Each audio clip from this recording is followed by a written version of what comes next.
The camera opens on flashing red and blue lights. Rain pours down on cracked pavement as a man stands in silence, hands cuffed behind his back, his little girl crying nearby. The police officers chuckle among themselves, their voices echoing through the cold night. Guess the war hero forgot the law back home. One of them sneers. The man doesn't fight back. He just stares ahead, his jaw tight, rain dripping from his face, though some of it might be tears. His name is Jack Miller, a decorated Army veteran, a single father, and a man who's already lost more than most could imagine. He's been through desert storms, battlefield chaos, and the sound of gunfire that never really leaves your mind. But tonight, this humiliation in front of his daughter cuts the deepest. Daddy, please don't let them take you, the little girl cries. He forces a calm smile. It's okay, sweetheart. Daddy's gonna be fine. But he's not sure he believes it himself. The story rewinds 2 days earlier. Jack had just finished his shift at a small mechanic shop, the only job that would take him after he returned home from deployment. His co-workers respected him, but life wasn't easy. His wife passed away 3 years ago, leaving him to raise Lily, now 8 years old, all by himself. That evening, Jack stopped by the local grocery store to buy milk and bread. As he was leaving, chaos erupted. A young man ran out of the store with a bag of stolen cash.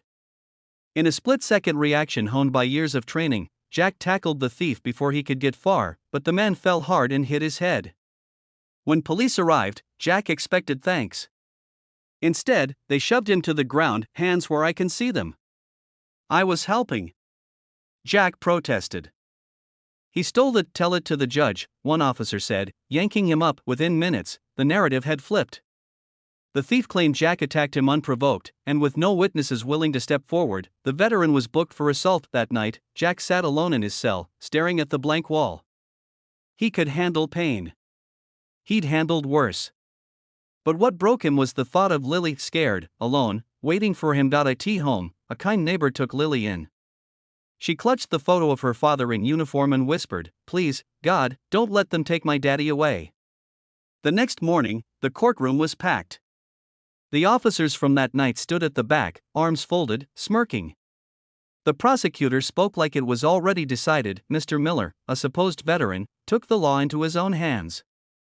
Jack's lawyer was a young public defender, nervous and outmatched.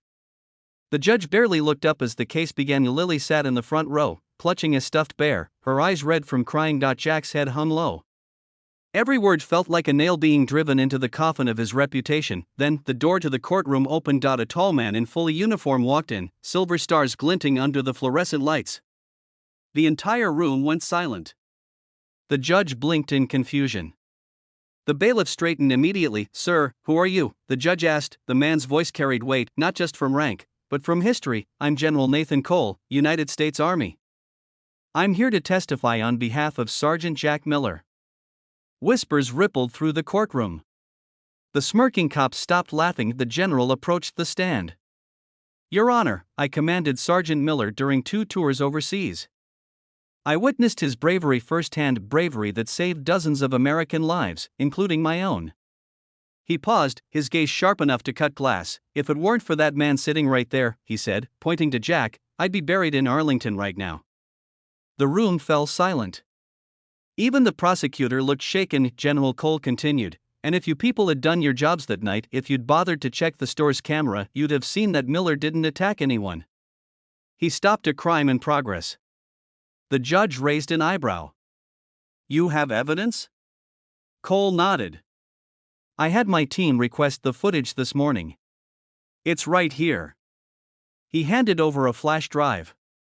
Within minutes, the video played on the courtroom screen. Jack clearly seen stopping the thief, holding him down until police arrived. The laughter from the night before now echoed in everyone's mind like shame. The officers' faces drained of color. The judge leaned forward. "Mr. Miller," she said softly, "you're free to go."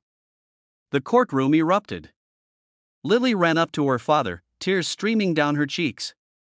He caught her in his arms, holding her tight, whispering, "Told you I'd be fine, sweetheart." The general walked over, saluted him, and said, "You saved me once. Today was my turn." But it wasn't over. The general turned to the judge. "Your Honor, I request an internal investigation into the officers who arrested Sergeant Miller without due process. This man deserves respect, not ridicule." And for once, justice wasn't delayed. It was immediate. The video cuts to Jack weeks later. He's back at his mechanic shop, working with grease-stained hands, a small American flag waving from the corner of the building. Lily sits nearby, drawing a picture of her dad as a hero. A local reporter stops by for an interview. "Jack, after everything that happened, how do you keep going?" He smiles. "Because my daughter's watching. Because every scar, every fight, every struggle, it's for her future. And for the belief that not all battles are fought overseas. Some are fought right here, at home." He looks directly into the camera. If you're a parent, a veteran, or someone just trying to do the right thing, never give up. Truth has a way of coming through, even when the world doubts you. The music swells, the screen fades to black with the words, "Justice may take time, but honor never dies." Then a soft narrator's voice adds a backhand index pointing right. If this story moved you, hit that like button, share it with someone who believes in doing what's right, and subscribe for more stories that remind us of the heroes walking among us every day.